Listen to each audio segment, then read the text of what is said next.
the Lord bless you. May the Lord keep you and bless you. May the Lord shine His face upon you and be gracious unto you. Happy birthday, Ma'am.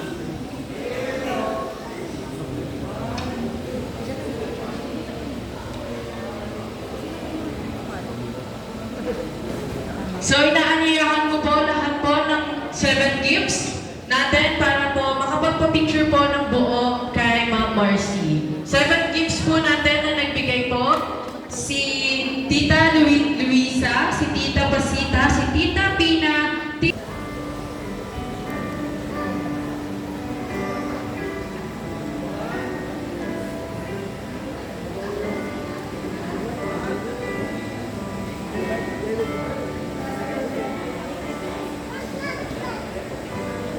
Thank you so much sa ating 7 gifts. Grabe, parang gusto din po nun At salamat po sa ating mga simple but very, very magandang message.